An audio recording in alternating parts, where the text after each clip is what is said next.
Hi there. Welcome to Tuesday Talk. I have a little echo going on. I'm doing something different. I'm using StreamYard again. I've used that in the past, but it's been a while. So I'm just going to have to put up with the echo, I think. I think I tried turning the phone down and it was as low as it could go. So I'm not exactly sure how we end up with the echo. But anyway, so glad you're here. And it is round 3. We're still working on these Christmas gifts.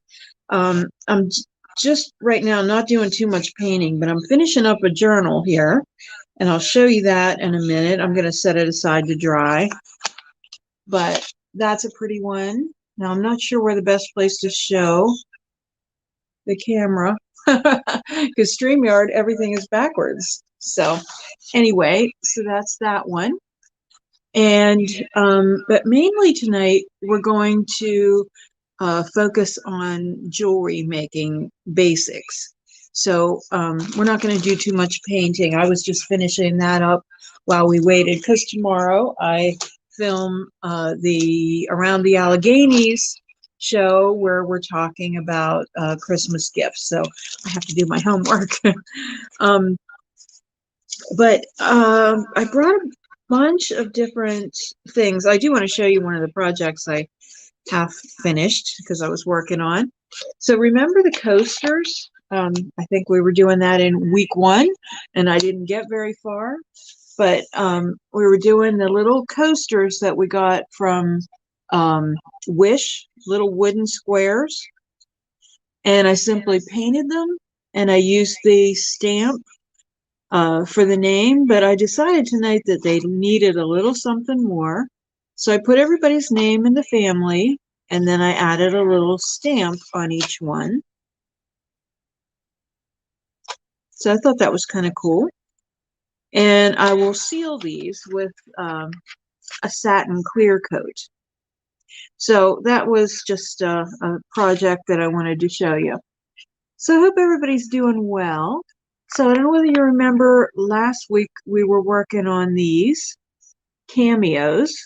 I'm not pouring any molds tonight either, but we're going to finish up some of these jewelry designs.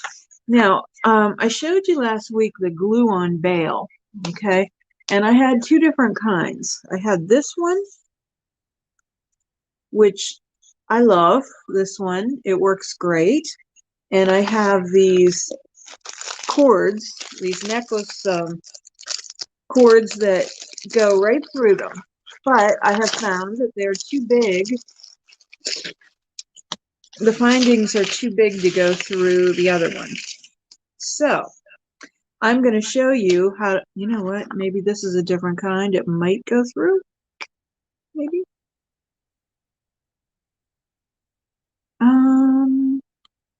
It almost looks like you can separate this thing at the top. Okay, so that's not going to work. So these are a different one than the other ones that I had, the other cords.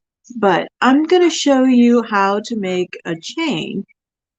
So the only problem I have is these are silver bales, and the only chain that I have right now is gold. But I still want to show you how it works.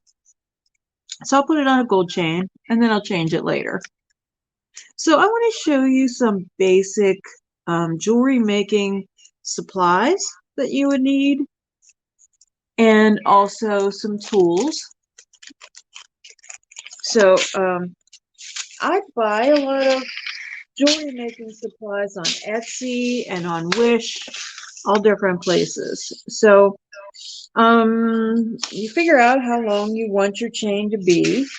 Sometimes what I do is I just take my chain, and if I have 3 necklaces to make, I just divide it into thirds, or probably fourths in this case. Okay, so these are some basic tools. So jewelry making pliers. So this one I think is called a looper. It's designed for you to put wire and turn it so that it turns the wire. It makes a circle out of the wire. And this is just a plier. This is kind of a pointy one. And then this is more of a flat one. So you'll find as you get used to using them that each one has its own job to do. And then this one is a little wire cutter. So that's the one that we'd be using for cutting this chain. So we're just going to put it in there, squeeze it, and that cuts our chain for us. So I'm going to cut this other one. Okay. So our chain's cut. Now we need to put something on the end of it. So I'm going to show you some of these other basic bindings that you can get. So there's ones in here. These are a screw. Am I getting it in the camera? There we go. This is like a little screw clasp. Okay, comes apart. They're easy to apply because you can work on both ends at the same time.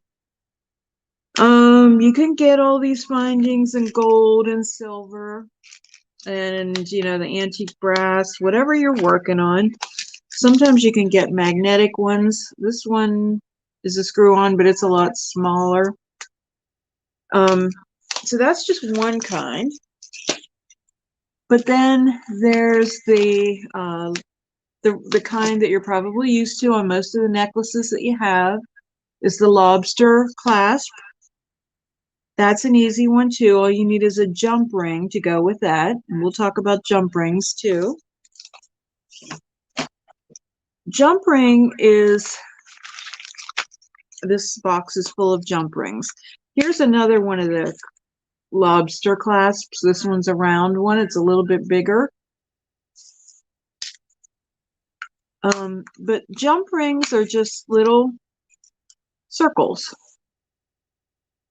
And that's what we need to apply on the ends of the chain. So I'm going to keep these two out. Actually, there's different sizes, so that's kind of a delicate chain. So I think I'll use a little bit smaller one.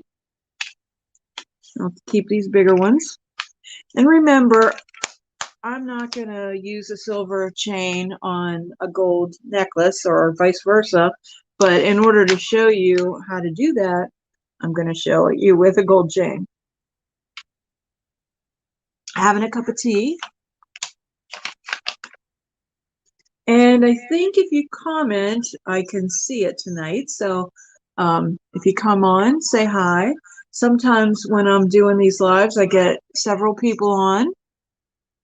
When my channel grows, hopefully I'll have, you know, several hundred people on at the same time.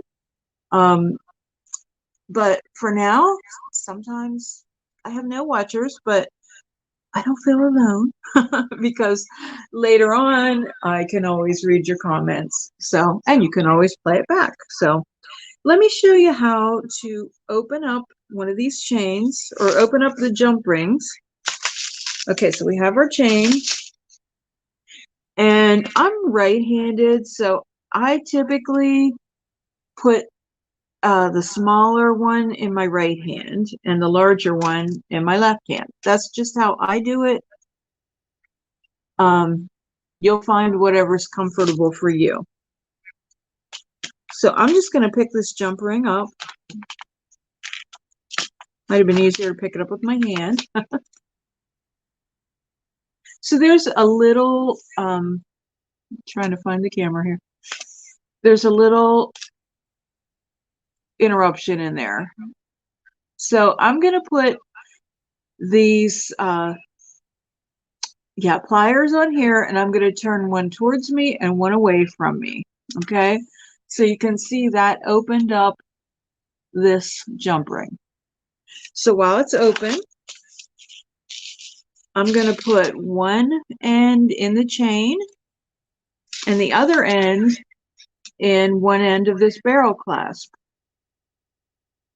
Okay, so we have both of those things on there. So now I'm going to put my pliers back on And I'm going to do the same thing to close it.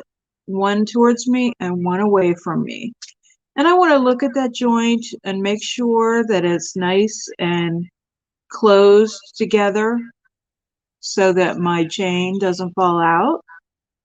So that's when these nice wide pliers come in handy. You can just flatten that out.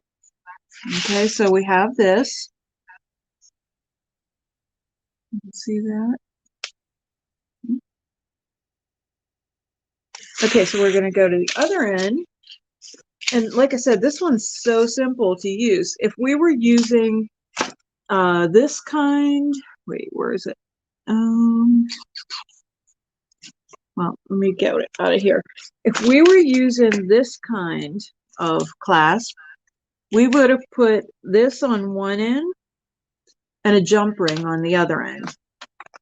Because this, as you know, opens up like that. Let me see. See? And then it just hooks into that jump ring. Okay. So, but we're using this barrel clasp. So again, I'm going to take one in my right hand. Sorry, I have to put it close to me because I'm an old lady that wears bifocals. Okay, so I'm going to the other end of my chain, which this chain is so nice and soft. I wish it was silver. I could have sworn I had some silver, but apparently I did not. Okay, I hope this barrel fits through there. You know what? It doesn't, so I'm glad I checked, because what we're going to do is be proactive, and we're going to put this chain through the bale. Remember, like I said, one's silver, one's gold. I'm going to change them out later, but I just want to show you how this would be done.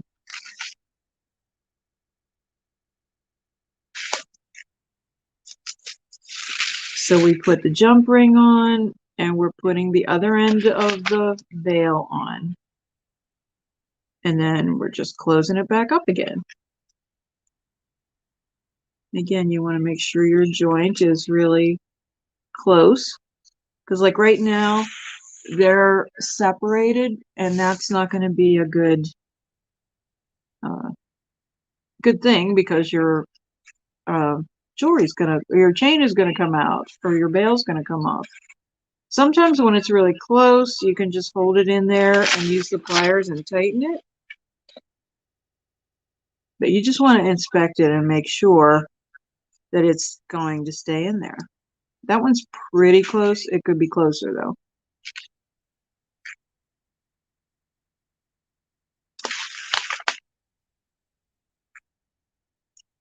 So I hope you're getting ready for Christmas, the holidays, whatever you celebrate. I still have lots to do. I've been working really hard doing some custom orders and stuff, but okay, so there we have it. There's our necklace. Okay. I think that's really pretty. Okay, so obviously I'm not going to leave this gold chain on there, but at least you now know how to do that. So I'm going to show you another one with this Bale that has the bigger opening. Okay, and this is a glue-on Bale. So here's a couple of these things that we did last week. I'm just going to turn them over. And this is jewelry metal glue. Jewelry and metal glue. It's from Aleene's. They're the tacky glue people. But this is a good glue for jewelry making. I was going to say, I thought that had a point on it. It's stuck in there. I guess you can do it either way, which is nice. You have a convertible top. Okay, so I'm just putting some of this glue on here. And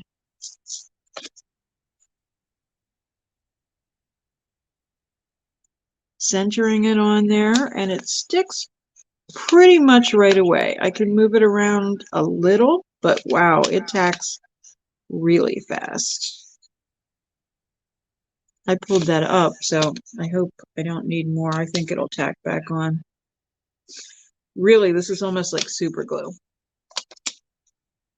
So that is super fast. Okay, we're going to do another one. Do this one. And you want to make sure you're getting it in the right position because you don't want it upside down. And you want to center it. I'm going to try to get it the first time so you don't do what I just did.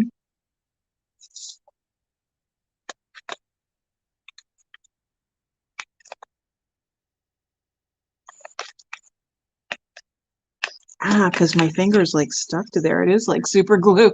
Now I'm looking for my lid. There it is.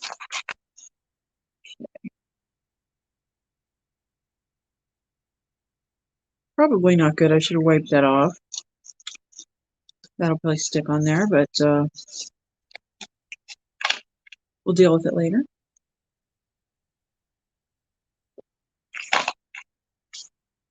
Okay, so these, like I said, are drying super fast. So we're going to take one of these corded chains. This is just so super easy to do.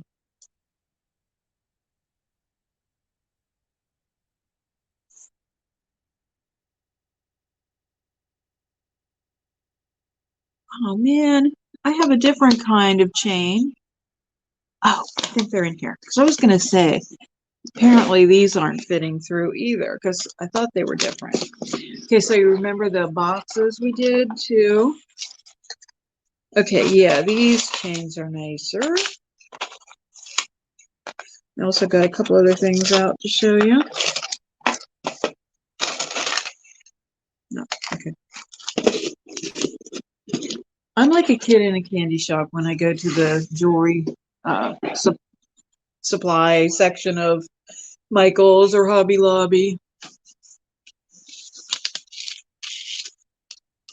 Okay, so these fit through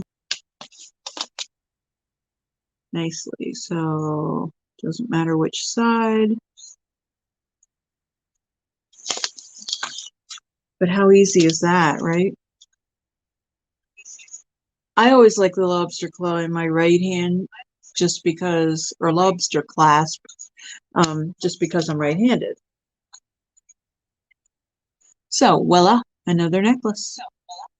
You know, I took some of these into the shop and sold a couple of them. So cameos are popular.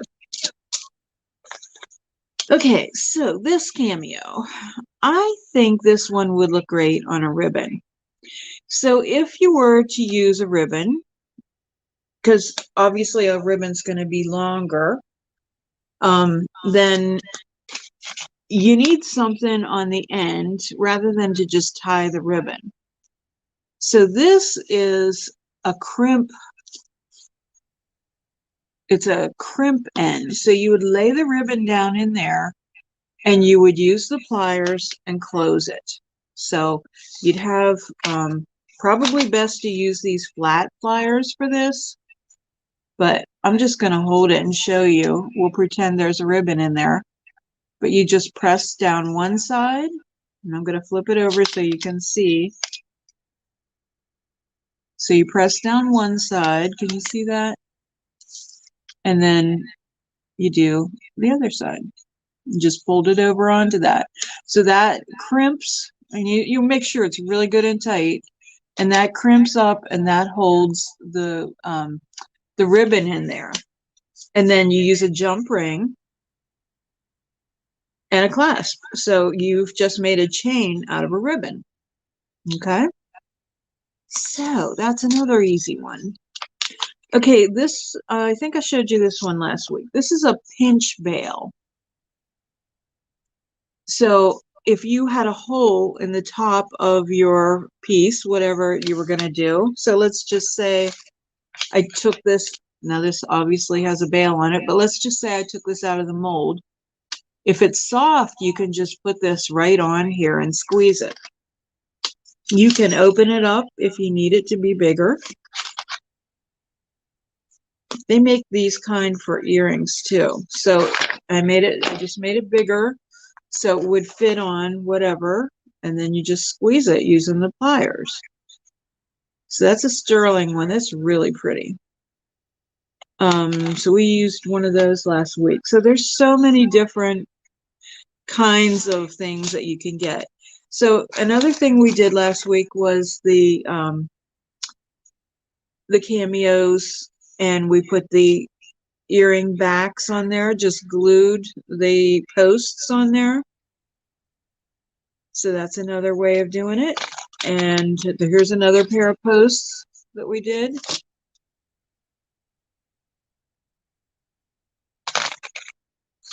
And another one, we did the little birds in the molds.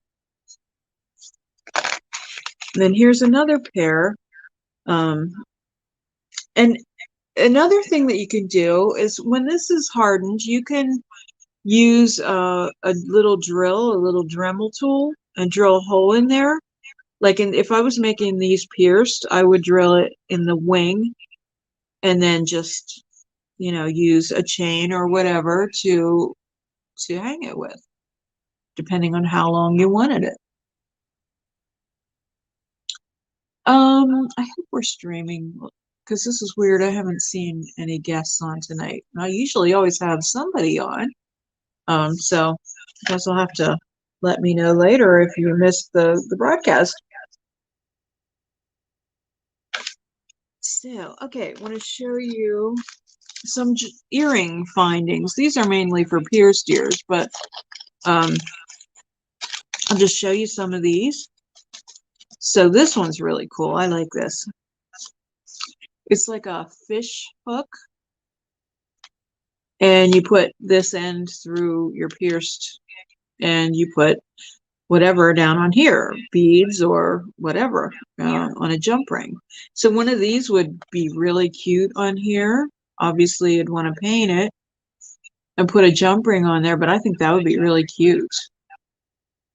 I like these because they're almost like you have a dangly earring, but yet you can still have a delicate earring as well.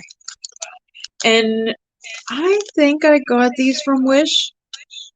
You can get a lot of good findings real inexpensively on Wish and also on Etsy. Okay, so regular pierced ear hooks. There's different varieties. And there's more jump rings, like these are really big ones. Here's a bunch of little small ones. Oh, and we're going to talk about these in a second here too. More jump rings, variety of sizes. Okay, we're going to talk about these hooks here. More jump rings. Okay. Oh, and then these are connector bars. So these come in different lengths, and they are really cool for more modern earrings. So you're putting the connector bar like maybe in a triangle up at the top, and then something else down at the bottom that's like two-sided. Kind of hard to explain, but like see how these are our vintage forged Santa Claus earrings, and they're available on the Etsy shop. Aren't they so cute? But like the bottom of his beard, so I have two holes there. If this was a different shape, you could just use those connector things and bring it up like a triangle to the jump ring. And this is a regular fish hook ear wire. Okay, can you see that?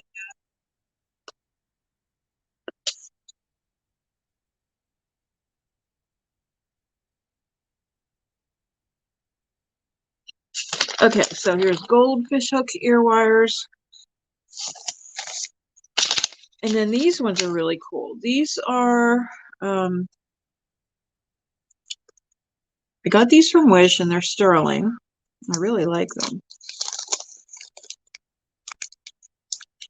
They're just really delicate, but they're very pretty. You see that?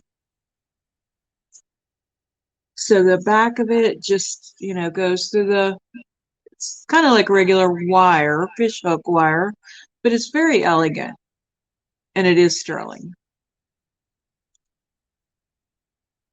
So that definitely kind of elevates it from the regular fish hook. And then these are so pretty too. So these are like these pinch Bale ones. Like I showed you the pinch Bale for a necklace. This is a pinch Bale for an earring. So you have something that has a hole in the top, like a bead or whatever. And the same thing, you just open this little Bale up. Oops. And then you put it in there. And then the back is the same thing, just like a fishhook wire, but it has this little curve in it. It's just so delicate. They're really pretty. We have customers that come back all the time and look at the vintage forged earrings, and we use these. She, this one customer especially, she just loves these. So they are really pretty. So I have a couple packs of them here.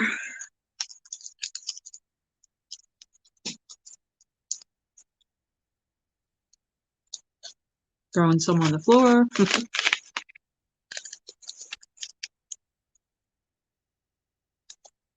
Okay. So there's 3 packs of them. And then this is regular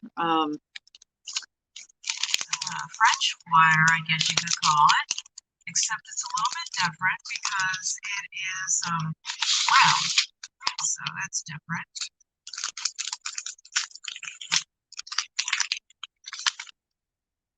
So the French wire has a little, now this is a lever back, I'm sorry. But it just opens up.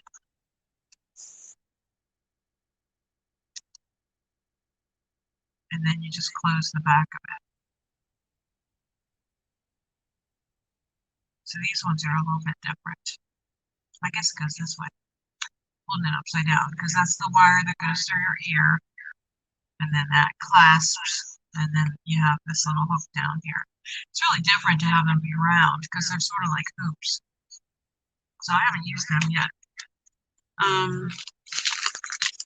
So that is it. I'm just going to paint my little bird earrings here.